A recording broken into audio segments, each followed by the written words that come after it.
I'm Rudyard Griffiths, the host and moderator of the Munk Dialogues. Welcome to our Spring 2021 series. Over this month and into May and June, we're going to hold a series of talks with some of the world's sharpest minds and brightest thinkers on the fate and future of our democracy. This we know, coming out of this pandemic, our democratic institutions and values will be essential to our recovery. Everything from our economy to our culture to our relationships with one another. We are going to rely on our democracy in ways maybe that we have never had before. The purpose of the Spring Dialogues is to provide you with a series of hopefully new and original insights into the state of our democracy, both its problems and challenges, but also solutions. What are the different ideas that we can think about now to make our democracy stronger, more vibrant, more equitable? We'll get into all of that over the coming weeks. Joining us for the first Munk Dialogue in our 2021 series is Jonathan Haidt. He's a professor of ethical leadership at the NYU Stern School of Business. He's one of the world's leading social psychologists and thinkers. He's the co-founder of the Heterodox Academy and the Open Minds platform, and he's the international best-selling author of a series of books, including The Coddling of the American Mind and The Righteous Mind, Why Good People Are Divided by Politics and Religion. Jonathan Haidt, welcome to the Munk Dialogues. Thank you, Rudyard. Pleasure to be here. Really looking forward to today's conversation. So much for us to unpack together over the next hour. And I want to begin with just a simple question that perplexes me, and I know you've thought long and hard about, which is if we think where we are today versus a generation ago, we're a much more prosperous society. We're a society that's connecting and communicating with each other in ways that 20 years ago we never would have imagined. And arguably, we're a society that's more conscious about issues of gender, race, discrimination. Yet, John, it's clear that we hate and fear each other more now than we did a generation ago. Why is that? So yes, that's the question I think about day and night. That's the question, especially now that Donald Trump is out of the picture. Now we can sort of think about that rather than just him, at least in the United States. And the answer, I think, is really interesting. This is an amazing time to be a social scientist because it's a time of great change. I would say first we have to lay down that overall things are getting better really, really fast. If you care about racism, sexism, homophobia, the change over the last 50 years, the progress has been astonishing, and we should all be celebrating. So why is it that a lot of people don't perceive that? A lot of people perceive things are getting worse. And I think there are many, many reasons, many threads coming together, but by far the largest, the thing we really should focus on when we discuss almost anything is the rapid change in the media ecosystem and the informational ecosystem. And the key thing to keep your eye on is that the late 20th century was an anomaly because we had broadcasting. Before then, there were lots of newspapers. They were all partisan and full of lies. Mid to late 20th century, we have very professional journalism. We have editors who information has to come through and then it goes out to people and everybody gets the same information. But that was a temporary thing from the 1940s until the 1990s. It probably will never come back in our lifetime. So even though things keep getting better and better, we are now all immersed in microcasting, narrowcasting, and what comes to us doesn't come through editors. Not as much anymore. So especially if you're on social media, you learn about all sorts of things. You never know what the average is. All you hear about is the outrages. And now, since everyone has a video camera in their pocket since around 2010, now we see the outrages more, even though the outrages are happening less and less. So things are getting much better. But because of the media ecosystem and social media, we are drowning in outrageous anecdotes. And therefore, people think the other side is more and more evil, and people think things are getting worse, and they're just wrong. Fascinating stuff. Let's, John, move through some quotes of yours. I find this is a helpful way for me to kind of understand your key thinking and ideas, and I hope our audience feels the same way. So what I've done, John, is gone through some of your recent work and writings and come out here with a couple quotes that I think can allow us to dig into your key thoughts and ideas. The first comes from you saying, human beings are unsuited for life in large, diverse, secular democracies. unless you get certain settings finely adjusted to make possible the development of stable political life. So that's a really interesting kind of encapsulation of a political theory. Jonathan Haidt's political theory. Let's have that. Expand on that quote for us. Unpack it. So that was from a talk I developed. So I started noticing things are going haywire in 2015. It was happening on university campuses, and then right-wing populism, and then sort of left-wing wokeism. And so by 2017, I really had the sense that things are going haywire everywhere. It's as though God had reached in and changed one of the fundamental constants of the universe, like doubled the gravitational constant or something like that. Because there are physicists have observed that our universe has about 24 constants, and some of them, if they were just a little bit different, there would be no life in the universe. Right. Matter would never have congealed. So they talk about a fine-tuned universe. And in the same way, a diverse liberal democracy has never existed before until fairly recently. Attempts at democracy have generally been very unstable, and certainly a large, diverse, secular one, not united by God, that's the sort of thing that shouldn't exist. Now, it has existed, so we can do it, but the analogy is we can only do it if we get certain settings right. We don't have a big margin of error. And that's why, again, I think that the massive, very rapid change in the nature of information flow has pushed those parameters way beyond what they can be to have a stable democracy. So my prediction would be that unless we can get a handle on this, unless we can do something to get more common information and have better ways of finding truth and working together, I would think that the trend looks pretty bad for liberal democracy and is unfortunately looking better for authoritarian democracies.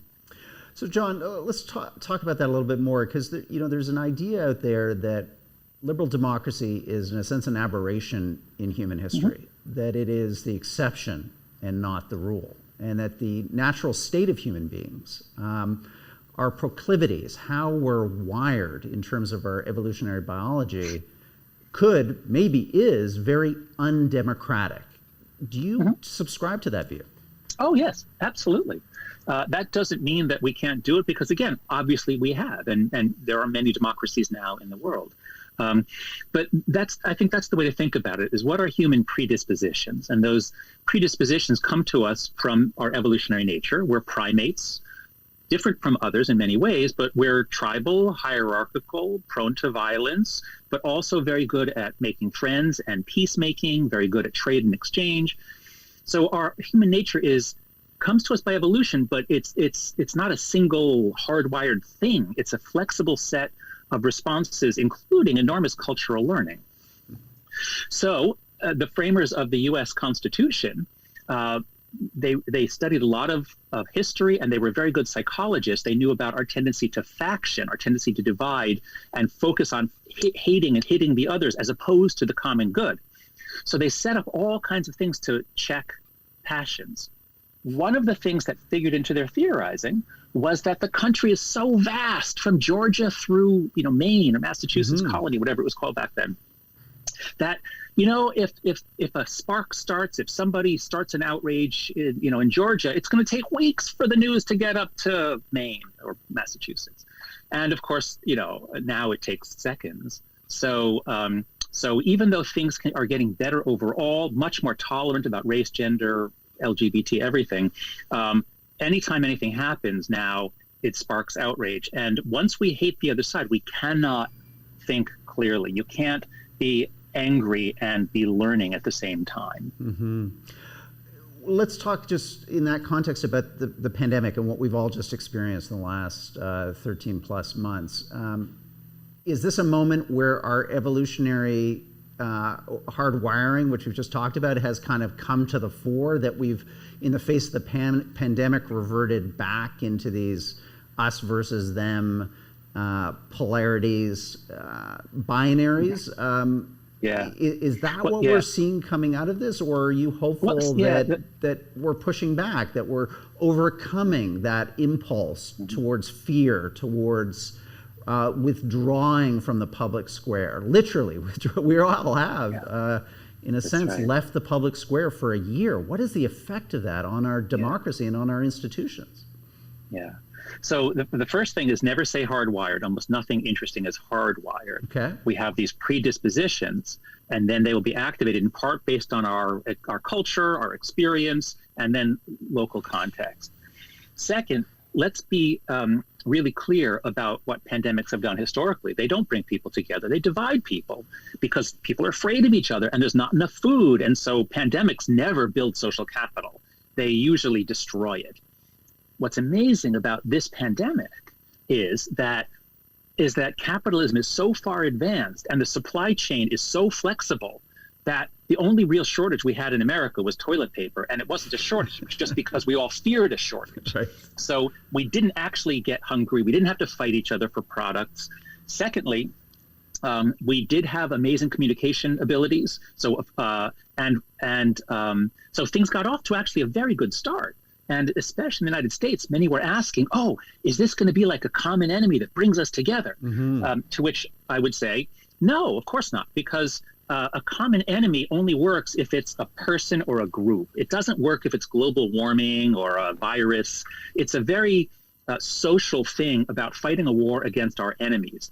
So given that the predisposition is that a pandemic is not going to bring us together, actually the shared adversity globally did it first. And that was beautiful. We had all these scenes of, people in lockdown in Italy singing and connecting to each other, and then people in China wishing the people in Italy well. And, it was really kind of beautiful in the early days.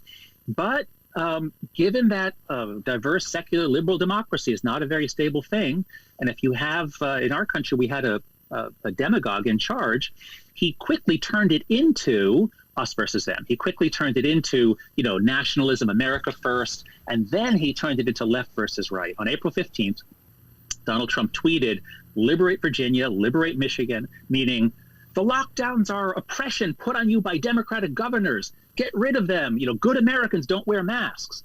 So he polarized things. And to this day, we have an astonishing divide where by far the largest group of vaccine refusers is Republican men.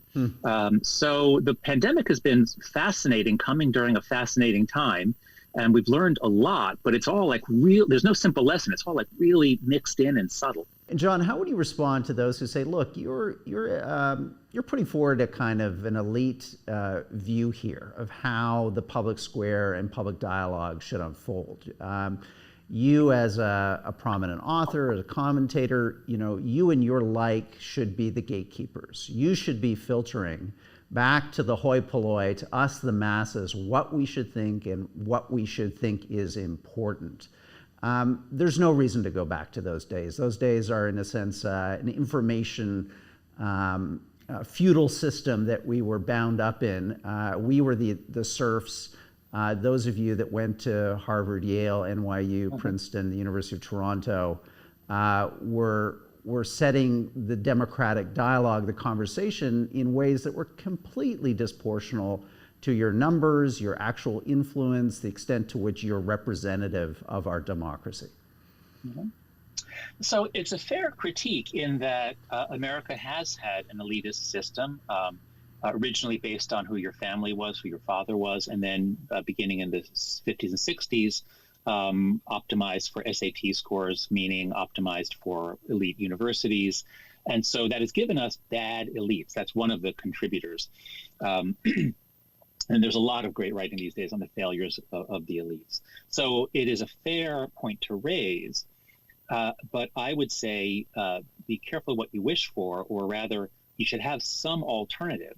That is, you might say, oh, let's take them down. Let's not give these people so much power and voice. But first of all, you have to look at what was accomplished under that. And again, the incredible rights sprint from the 50s or 60s through the early 2000s, the speed at which various groups have gotten full political rights and things have improved is astonishing. And so if you want to knock the late 20th century elites, you have to at least acknowledge, boy, did the world move in the right direction on almost everything other than global warming, which is going to be, we are making a lot of progress on now, but on almost everything else about rights, that sort of left-leaning, center-left hegemony did pretty well, I think.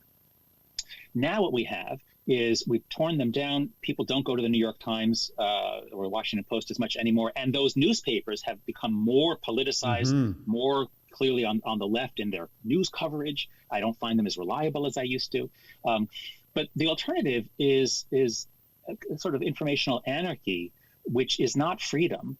So I want to read, there's an amazing book coming up from Jonathan Rauch in a month or two called The Constitution of Knowledge, about how knowledge comes to be. And there's an amazing quote. I always keep it handy in case somebody asks me, like the kind of question you just asked me. I'll just read this part here. He says, the techno-utopians of the information revolution assumed that knowledge would spontaneously emerge from unmediated interactions across a sprawling peer-to-peer network with predictably disappointing results. So he's describing from like the 90s through about the Arab Spring. We thought, yes, let's tear down the elites and let people decide. Okay, that sounds great for many people, for techno-optimists. But then here's the next sentence. Without the places where professionals like experts and editors and peer reviewers organize conversations and compare propositions and assess competence and provide accountability, everywhere from scientific journals to Wikipedia pages, there is no marketplace of ideas. There are only individuals running around making noise. And that, I think, is what has happened. The Tower of Babel was knocked over between 2009 and 2012, that period when social media changed. And in the Tower of Babel story, God says, let us go down and confound their language so that they may not understand one another. And that's what happened between 2009 and 2012. So, those who want to tear down the elites, they got their way. We're running around, screaming, making noise. I don't think it's better. John, what do you do about it? Is there a way to build the tower again? Is this a question of reform? Is that possible? I mean, you are competing against these very large companies that seem to have incredible, not just power within the media, but actual kind of raw political power to allow them to continue to operate largely as deregulated industries. That's right. So the optimistic view is that this is, with any information revolution, we have social unrest. I'm not a historian, but as I understand it, when the printing press came in, there were 200 or 300 years of wars in Europe as ideas spread, challenging the Catholic Church and Reformation. And so a couple hundred years, they got sick of all the killing. And then ultimately, books are a good thing. We're very glad that we have printing presses. So I think it's likely to be that way with social media. 100 years from now, I think things will be a lot better. In general, historically, it's good to be more connected.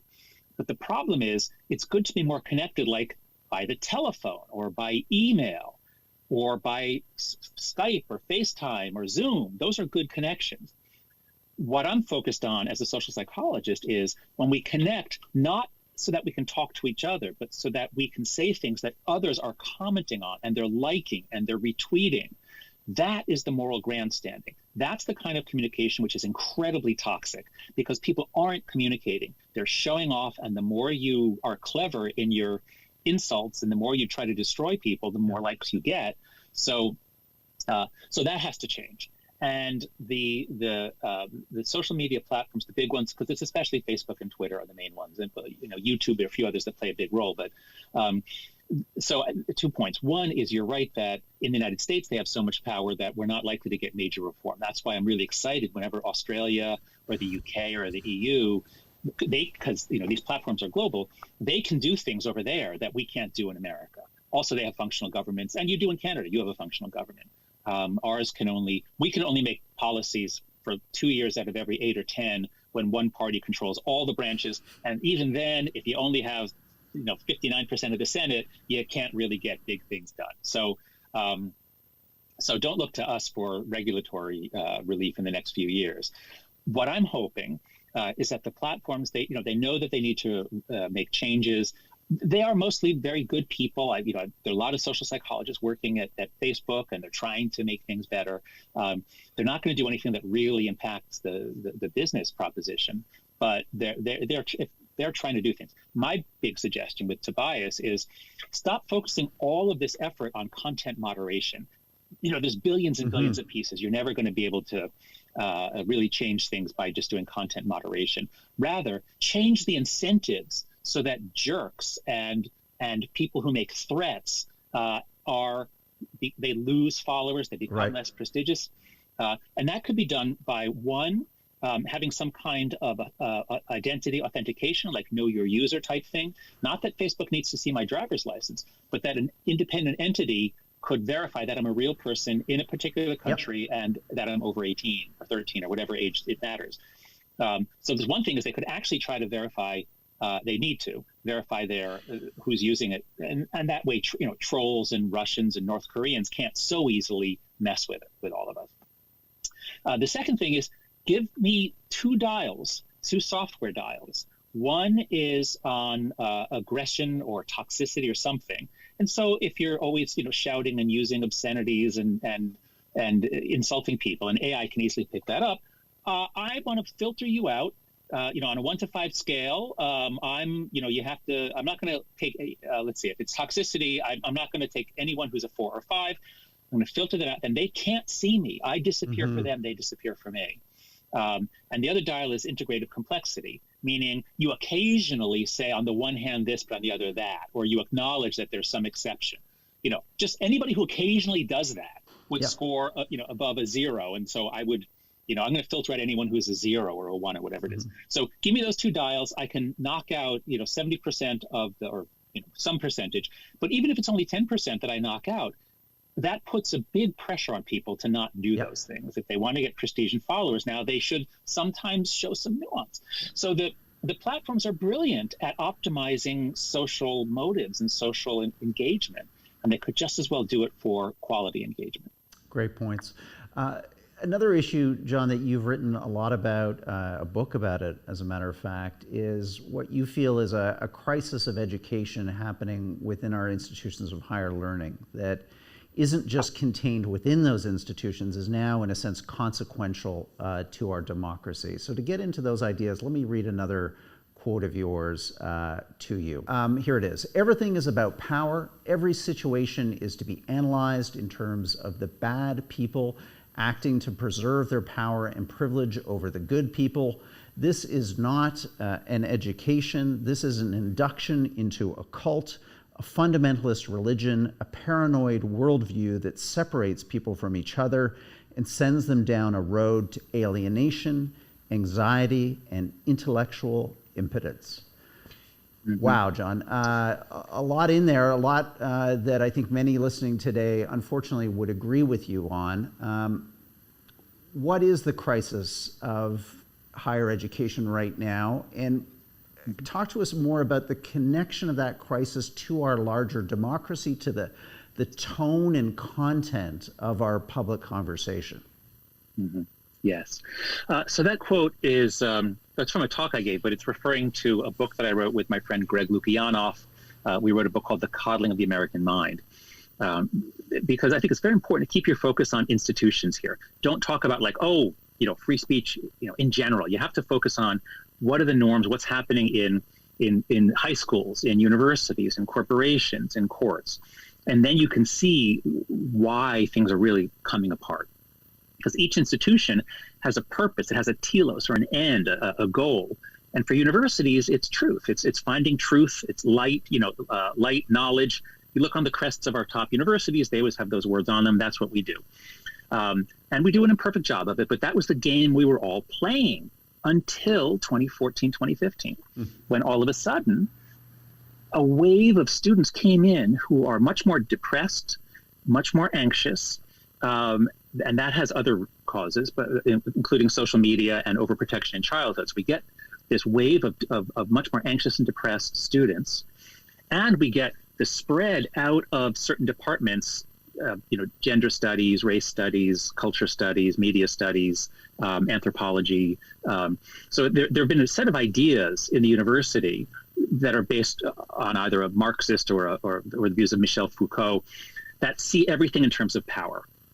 And so a university is a big, complicated place. And if there are some departments that have a kind of a Marxist or Foucauldian, they say, mindset, okay, fine, that's what they do over there. But what they teach is everything is to be analyzed in terms of power, oppression, and privilege. Now, a great education gives you multiple lenses to look at a complex world. That's what I got as an undergraduate at Yale in the 1980s. And fine, by all means, expose students to Marx and Foucault. Let them, because power sometimes does matter. But what happened when you had this confluence of anxious, depressed kids coming in, and social media knocked down the walls of every institution so that ideas just move and circulate. And these ideas about how everything is oppression meet up with the Gen Z, kids born 1996 and later, who are more anxious, and they're told, welcome to Yale, like one of the most progressive places on the planet, devoted for decades and decades to fighting racism and sexism. Welcome to Yale. But you should see everything in terms of power and privilege. You should see every outcome discrepancy as being an example of racism or sexism. And we're giving you this one lens. And even in, now in high schools, in woke high schools, even in math class, they have to use a racial lens to understand math. So you take this one lens, you graft it onto their eyes, and now you send them out into the world. So we had this huge problem. It blew up on universities in 2014, 2015, and that's what our book was about. The book comes out in 2018, and it wasn't so much in the corporate world then, because Gen Z just began to graduate in May of 2018. So our book comes out in September of 2018, and that's when a lot of Gen Z, many of them, if they went to these elite schools, they carry this woke ideology, and companies are hiring them like, okay, we're a team, we're going to make a product. No, everything's about racism, sexism, and privilege, and we have to fight that. And so employers are finally like, we're all progressive here. We all hate racism and sexism. Why are we now paralyzed that everything is about racism and sexism?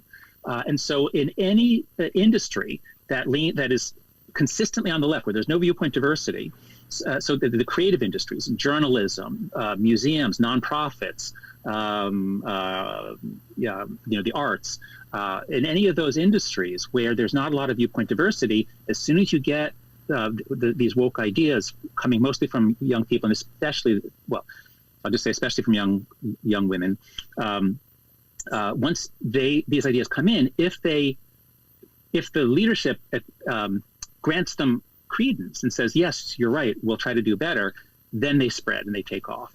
And so now, as Andrew Sullivan put it, we all live on campus now.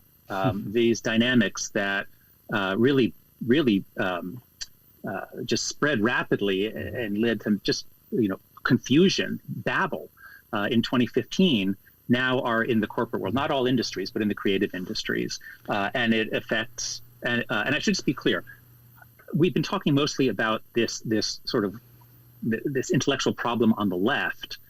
But the intellectual problem on the right is a weird mirror image, because we have the right-wing populism, we have the actual neo-Nazis. So I'm not blaming this all on the left, because actually it's a polarization cycle. The left is always pointing to the extreme, the 1% of the right that's actual, Ku Klux Klan, whites, and whatever it is.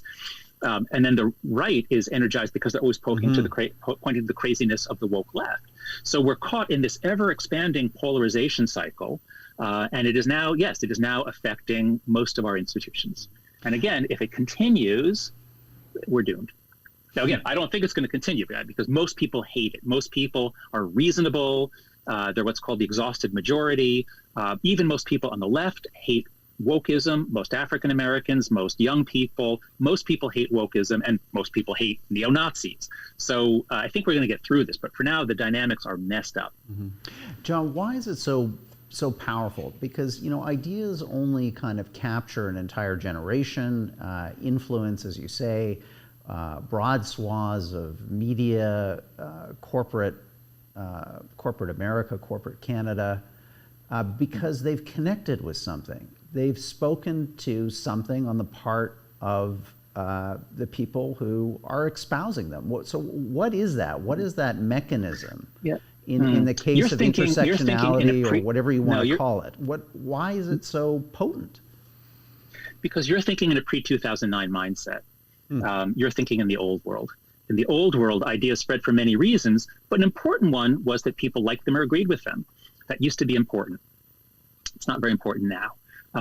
In the new world, post-2012, ideas spread because you're better off espousing them than not espousing them. It doesn't mean you believe them, but you're better off pretending you believe them, because the consequences to you for expressing any doubt, is literally, I mean, you can really get fired. The main thing people get fired for these days, when we hear the blowups, it's usually for questioning a diversity policy, not for saying a bad word, but just for questioning a diversity policy. You can get fired because that creates a dangerous or frightening attitude for some of the, or environment for some of the students.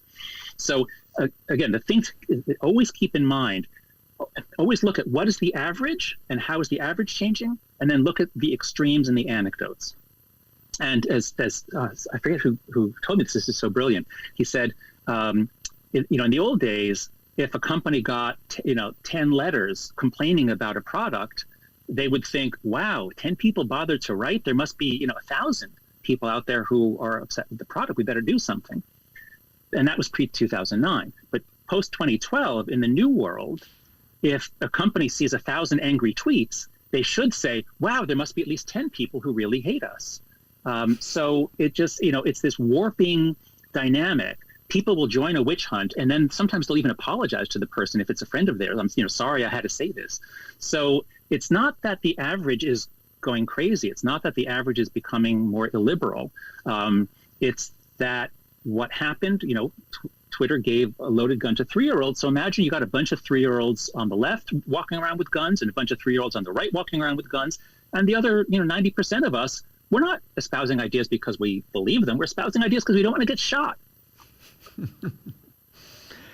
John, how would you respond to people who say that this incredible kind of upswell of a reckoning on race that we experienced during the pandemic and the final year of Trump's presidency was, a positive result of this new focus on the part of younger people on power and power dynamics and relationships, that this galvanized not only African Americans to once again assert the primacy of their dignity and equality in American society, but it brought out onto America's streets tens of thousands, hundreds of thousands of white Americans who became allies, and that this is an amazing social movement that bears fruit from this new kind of what you see as very kind of toxic theory about how society and power dynamics work.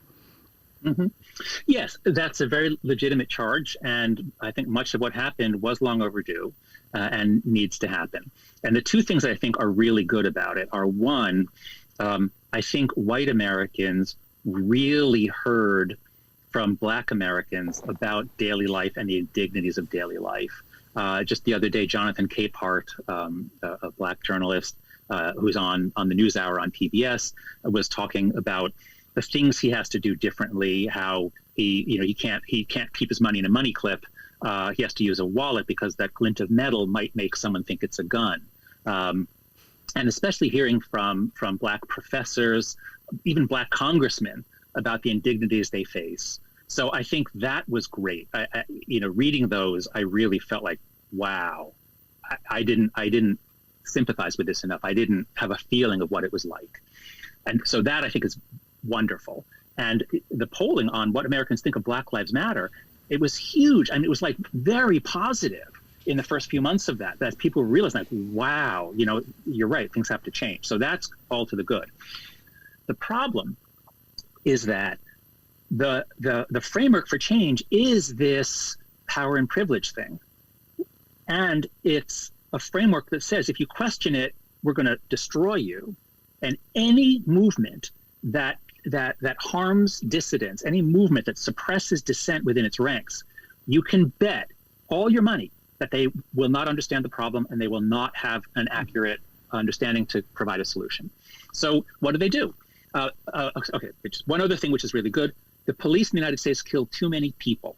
Okay, we have lots of police shootings that should not have happened.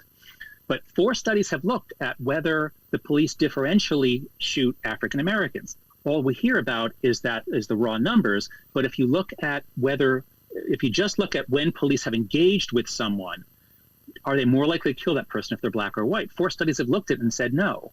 Now, it's complicated. There's debate around one or two of the studies, but it clearly isn't a big effect because people can't prove that there is racism in the police shootings once you limit it. My point is, you can either commit to solving the problem, which I would like to do, and the police are shooting too many people, and there are too many obstacles to African Americans getting into good educational systems. So let's work on those. But it's like, this power privilege framework, it says, here is the tree that you're going to bark up. This is the tree, structural racism. This is the tree where all answers are to be found. And just bark up, just keep barking. And sometimes they'll be right. Sometimes it is there. But most of the time, they're barking up the wrong tree. And so we can throw however much money we want at it. We're not going to solve the problem, and often we make it worse. There's a debate over whether the more vigorous the protests against police, the more the police pull back, and therefore the murder rate goes up. I'm not an expert in that area, but it's looking like that phenomena happens. So my point is, yes, we still have huge problems around race. Things are getting better in most ways, but people don't know it. And therefore, they want to do radical reforms that are more likely to harm than help. Let's, before we go to some audience questions for you, John, because there were a lot that came in advance of your appearance here in the Munk Dialogues, let's talk a little bit about solutions, because I know you're somebody who's not thinking just about the problems we face, which are real and serious, as we've discussed for the last half hour or so, but how do we move beyond this in terms of our own individual attitudes? And maybe that's really where we should begin. And I want to take a quote from an academic who I think really inspired you when you were a student, I believe, at the University of Chicago, Richard Schwader, who writes, if someone asserts it, try denying it and see if that makes sense. If someone denies it, try asserting it and seeing if that makes sense. What was Richard saying here? Yeah, so one of the most important phenomena here is called confirmation bias. And the way the mind works is we don't go out searching for information on both sides. If we're trying to buy a washing machine, we actually do. But if we care about something, or if it's related to our group identity, we don't look on both sides. We go for we just try to confirm what we want to believe is true. Confirmation bias. And so the best solution to it is other people who don't share your confirmation bias. That's what a university is supposed to do. That's what a jury is supposed to do. So we put people together so that they disconfirm each other's biases. And what Schwader is saying, he's a brilliant anthropologist and very provocative. In the 20th century, it was good for professors to be provocative. Now you can get in big trouble for that. But Schwader was great at questioning the received wisdom. He still is. And so the point is just, if you want to be successful in the university or as an intellectual, if someone asserts something, especially if they assert it very strongly and with great conviction, try turning it around and try, let me investigate the exact opposite of what he's saying. Is that true? And often it's just as true, or maybe it's a little less true, but it clues you into something that refines what he's saying. So that's what we used to admire. But now that everything is so polarized, and now that many academics are on one of the teams, they're on the blue team in America, it doesn't happen as much anymore. And if that doesn't happen, then what we do at universities doesn't deserve this big public subsidy, in my opinion.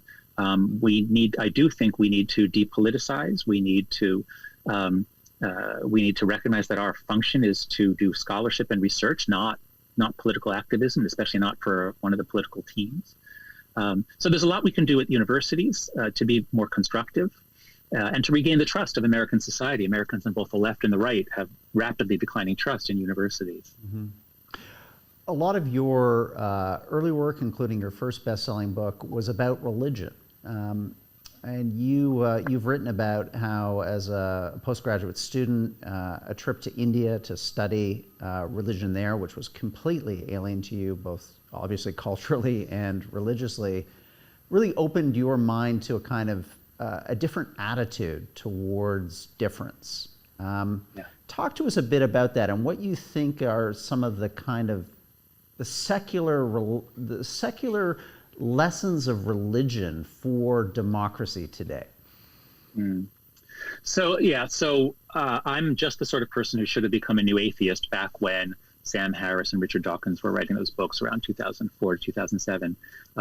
I'm Jewish, but Jewish atheist. Very into science when I was since I was young. So I'm just the sort of person. And I thought that I read the Hebrew Bible in college for the first time, and there's like God commands genocide. I mean, there's a lot of bad stuff in there if you take it literally, which I did. And so I was pretty anti-religion. But by the time I reached my late 20s, early 30s, and I was studying morality, and I was reading about different cultures and trying to understand morality from different perspectives. And then I got a fellowship while I was working with Schwader to spend 3 months in Bhubaneswar, India, on the East Coast. And I was there to study their notions of purity and pollution, which you find in the Hebrew Bible, you find it in the Quran. The idea that we shouldn't approach God until we have in some way cleansed our bodies and our minds, and then we're ready to approach the divine.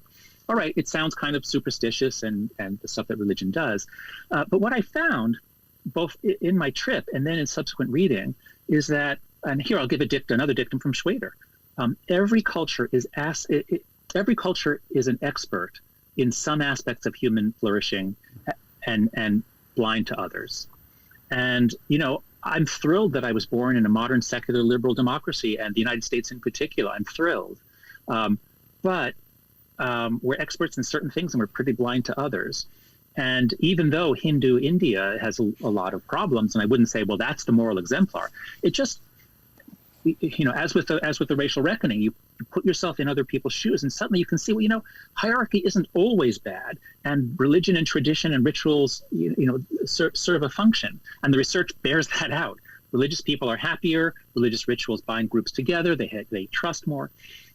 So the point was, when I came back from India in 1993, for the first time, I could sort of understand the religious right in the United States, whereas before then I just hated them and I was closed to them and I thought they were the enemy. And so that really blew my mind. It was, like taking the red pill in the Matrix. It helped. That was my first big step out of the moral and political matrix that I had lived in my entire life. And that set me up to do the work I later did on left versus right, and the work that led to the righteous mind. Final quote from you before we go to questions, because I just think this is a nice piece of wisdom to leave us all with at this moment. You write, again, building on what we just talked, the lesson from so many ancient traditions and from social psychology is that we need to be slower to judge and quicker to forgive. You can't be hating and learning at the same time. Yeah. So my first book was called The Happiness Hypothesis, Finding Modern Truth in Ancient Wisdom. And I read all the wisdom literature I could find. I took out every psychological statement, grouped them into clusters, and then evaluated, are they true? Now, the ancients were not smarter than us, but the things that come down to us were filtered through 50 or 100 generations of things that really resonated with people. So yeah, the filtered wisdom of the ancients is fantastic and is a guide to life forever. And they never say, you know what? You need to condemn people more quickly. You need to be more judgmental. Don't let the bastards get away with it. Okay, no great wisdom tradition says that. Twitter says that, but no great wisdom tradition says that. Rather, they say, why do you see the speck in your neighbor's eye when you cannot see the plank in your own eye? They urge us to be more humble, more forgiving. And so most of the world's religions emphasize virtues. They're virtue ethics systems. They're not utilitarian. They're virtue ethics. And what especially alarms me is that between 2009 and 2012, once all young people got on social media, all of the input channels to their brains are mostly filled up by stuff that was created in the last week or two. And there's very little room for anything, even from the 20th century. I mean, they know very little about the 20th century. So yes, I think ancient wisdom is, about physics and chemistry is useless. Like, we can throw that all out. But about human relations and consciousness and flourishing, it's a fantastic guide. And what Greg Lukianoff and I found is that what's happening with kids now in their educational system is they're taught the exact opposite of ancient wisdom. And so the first chapter of The Coddling the American Mind is about the great untruth: whatever doesn't kill you makes you weaker. So don't be exposed to anything that could upset you because that will make you weaker. No, it actually can make you stronger. Right. The second great untruth is always trust your feelings. And if you feel that you've been insulted or marginalized, well, then you have been, and the person should be punished. Now, of course, there are cases where they really were doing it indirectly. The word microaggression has some meaning, but the way it's used and taught to kids is you should be offended by many more things. And you should judge quickly and there's no complexity here. So this is really setting people up for failure and conflict in their lives. And then the third great untruth is life is a battle between good people and evil people. And, if that's the way you're approaching your college education, and that's the way you're approaching your employment relationships, and that's the way you're seeing everything, you're not going to add value anywhere, to any company, to any marriage, or to any political system. And so the rapid spread of unwisdom is very alarming to me. The rapid spread of unwisdom. Let's all kind of think about that in our day-to-day lives. Let's go to some audience questions for you, John. A number came in. We've selected what we think are some of the most interesting that build on our conversation today. So Douglas is asking, looking back at large societal crises like the Depression, World War II, how did our democracy and public conversation change? And were these effects long-lasting or not? And I think that's an interesting way maybe to talk a little bit about what you think is going to come out of this pandemic longer term, John. How will it change our public conversation? So, that's a great question. And so much has happened in the last few years. So the one thing we know for sure is that a foreign attack bonds people together and gives them the ability to trust each other and work together for the rest of their lives. And in addition to the historical evidence from World War II, which affected people in all of the Allied countries and in Germany, in addition to that evidence, there's additional evidence. Joe Henrich, and I forget who else he worked with at Harvard, they had people play cooperative games. Like, you trust people enough to, you put in money and you put in more if you trust them, and can you grow the pot? And they did this in, I think, Sierra Leone, in the country of Georgia, places where they had foreign attacks and wars. And people who were young, I think it was in their teens during those attacks, when they played these games 30 years later, they were more trusting and they could go further with each other. So big wars do that. And that's hugely important for understanding what's happened now. Because once again, you have to see that mid to late 20th century was an anomaly. World War II created enormous amounts of social capital and trust, and that was partly why liberal democracies flourished in the late 20th century. And here I'm just quoting the work of Robert Putnam in his book, Bowling Alone. It's not that something happened to us in the 60s and 70s, it's that the World War II generation began dying off. So wars matter a lot. Pandemics, as I said before, don't generally bind people together, although shared adversity sometimes does.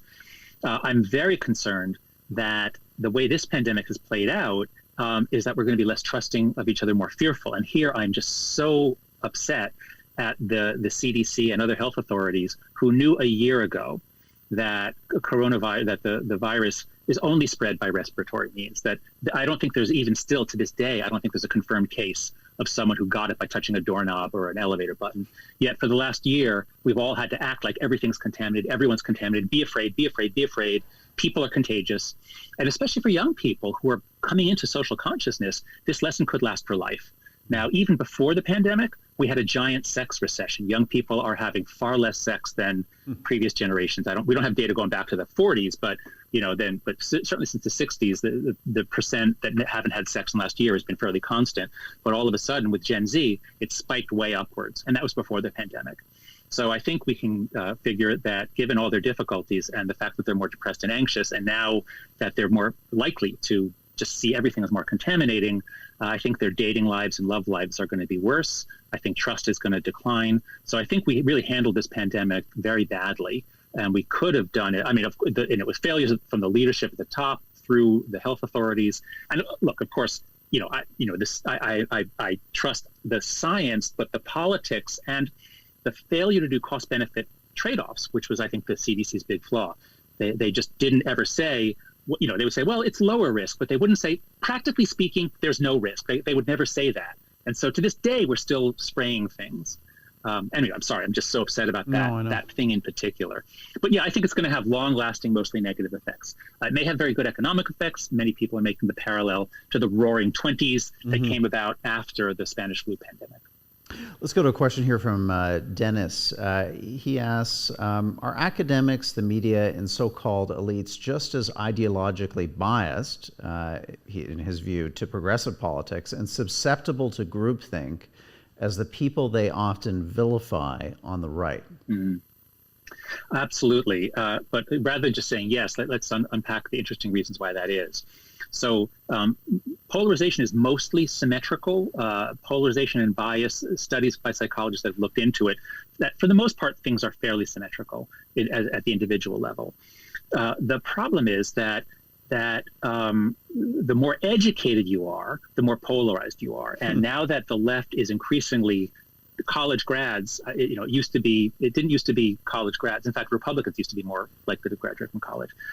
But college grads are more polarized no matter which side they're on, and the left is more polarized. Certainly the elite left mostly has Ivy League degrees, graduate degrees. So that would make them more polarized, more ideological. Secondly, the left tends to cluster into more politically homogeneous institutions. So it's typically the case, as in my field, where nobody can name a conservative. There are two well-known social psychologists. There's one, actually, just one in social psychology, and among journalists, at the New York Times, if you're in a left-leaning intellectual area, the odds are there are zero conservatives in your group. Whereas whenever I've given talks at conservative institutions, there are always people in the center, and there are even some people who are center-left. So I think the left tends to concentrate much more tightly. Now, of course, on the right, I'm sure in churches and other places you'd get that concentration. But at sort of elite institutions or think tanks on the right, there's actually a lot more diversity, intellectual diversity. And so they're not as blind as those on the left, in my opinion. And I should just note, I'm a sort of a centrist or center-left Democrat.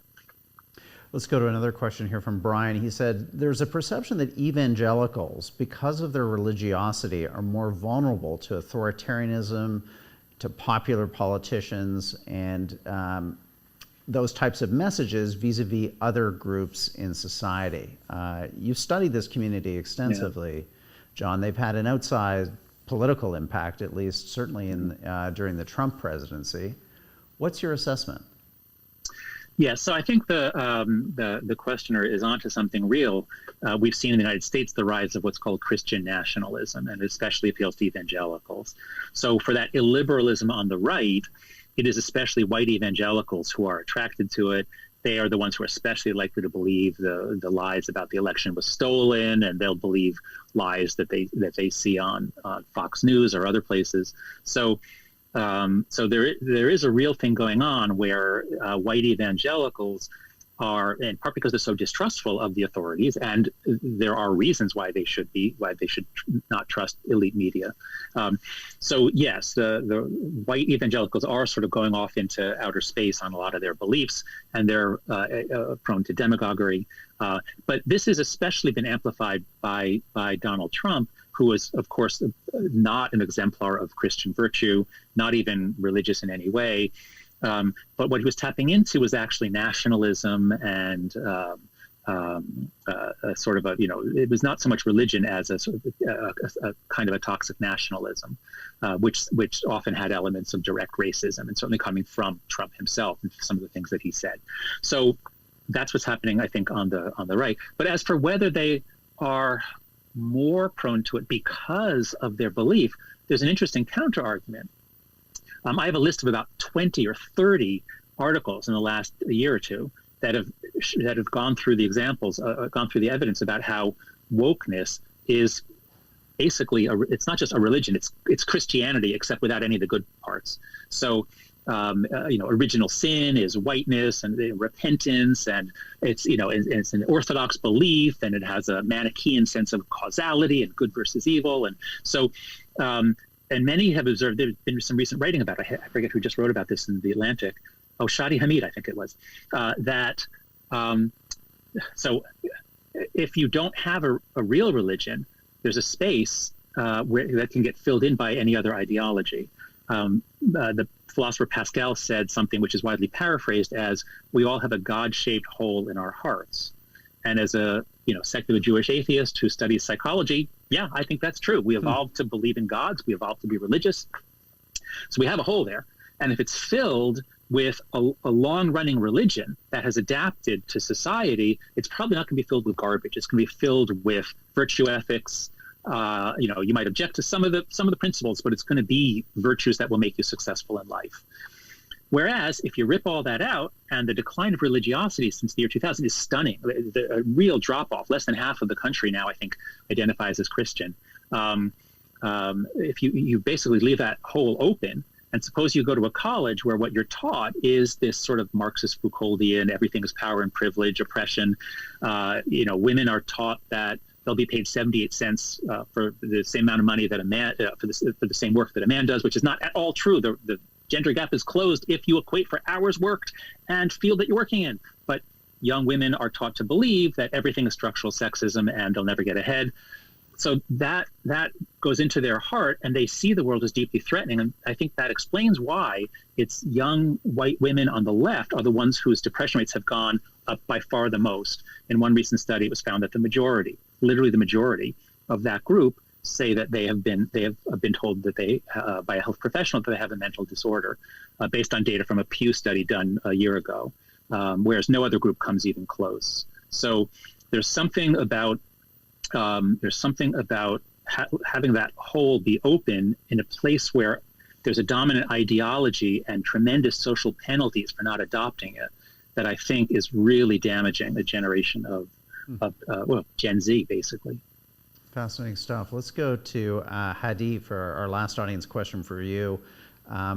The question is, are racial tensions and anti-immigrant sentiments being driven by present-day factors, i.e. political polarization and economic anxieties, or are they in fact the echoes of older, deeper traumas like slavery and institutional racism? Now, John, it's possible, obviously, to say both, but if we challenge you to put a weighting on this, what is it? Do we carry with ourselves these kind of ancient traumas that echo through our society today, and is that what's shaping the public conversation, maybe polarizing it? Or is it more acute? Is it more forces of the moment? Neither.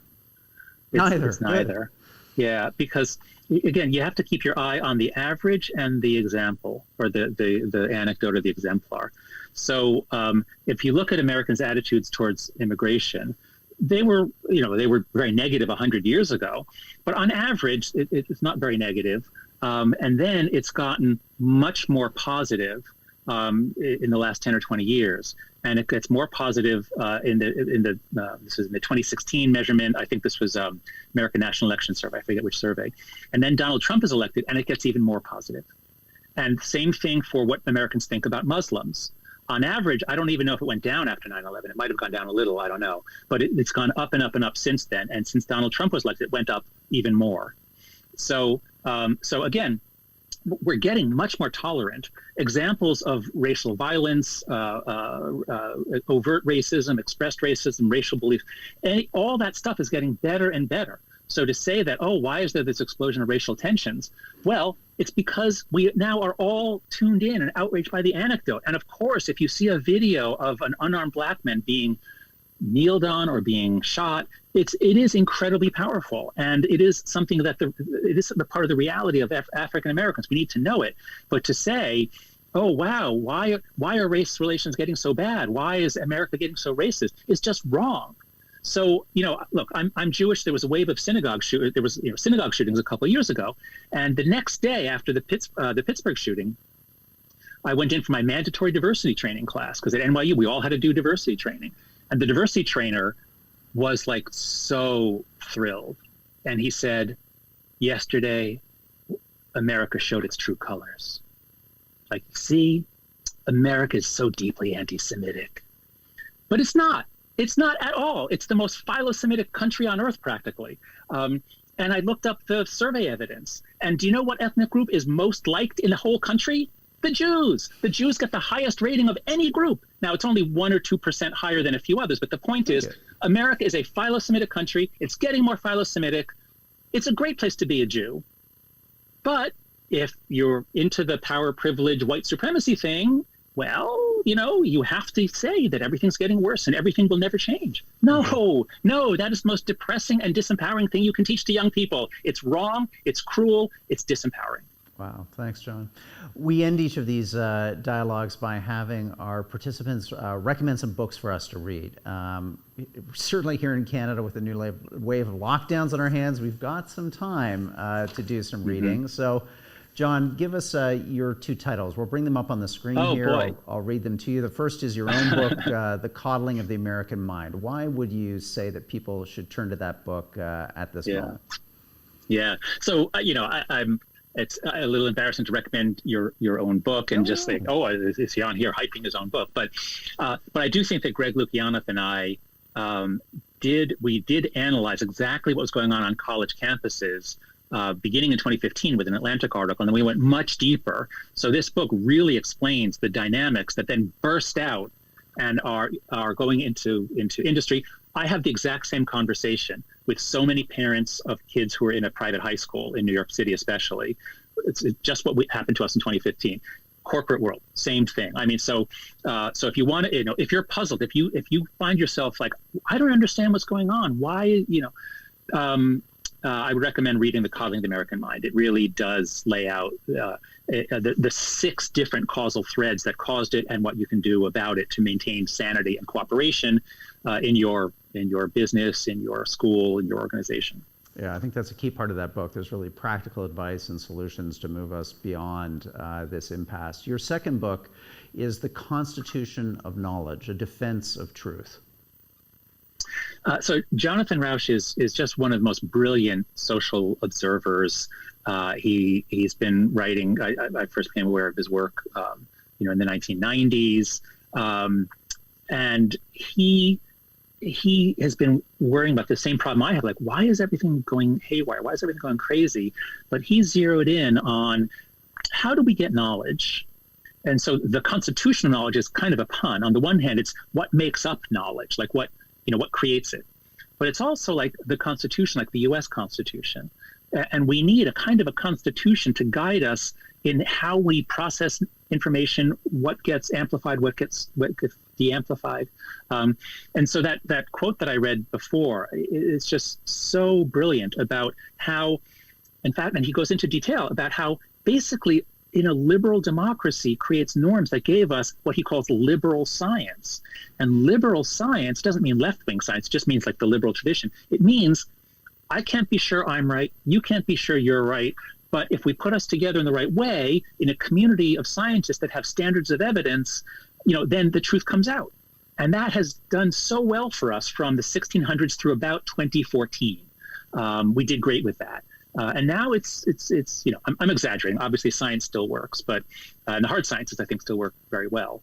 But in the social sciences, we're now facing a challenge. We're meeting psychology. We are improving our game. Anyway, sorry, that's all a distraction. Rauch's book is brilliant. So I just highly recommend it. Well, Jonathan, you've been brilliant with us this last hour. Thank you so much for coming on the Munk Dialogues, for sharing your wisdom and insights with our community. We're all just so deeply appreciative. Thanks, John. Well, thank you, Reg. Thank you for joining us for the Munk 2021 Spring Dialogues. Just a reminder that you can support the Munk debates by becoming a donor. You can access supporting membership right now, 30% off, using the promo code MUNK2021. The Munk Debates and the Munk Dialogues are a project of the Peter and Melanie Munk Charitable Foundation. These initiatives would not be possible without the generous support of the Munk Foundation. The Munk Dialogues are also generously funded by our presenting sponsors, Onyx and Gluskin Chef, our supporting sponsors, Bond Brand Loyalty and Torrey's LLP. You can catch our next Munk Dialogue coming up in 2 weeks' time on May 6th at 8 p.m. Eastern with Scott Galloway. Scott Galloway has big views on tech, the influence of social media, Zoom, everything that we've been doing together over the last 13 months. How is this changing our democracy, our culture, our values? We'll have that conversation for you with Scott Galloway on our next Munk Dialogue. And finally, thank you for the services provided to the Munk Dialogues by Amber Mac Media and our friends at Creative Harbor. Thank you for watching. We'll do this all again in 2 weeks. In the meantime, check out the future dialogues coming up over this month into May and June on our website, www.monkdebates.com/Munk Dialogues. Good evening, good night. We'll see you again in a couple weeks.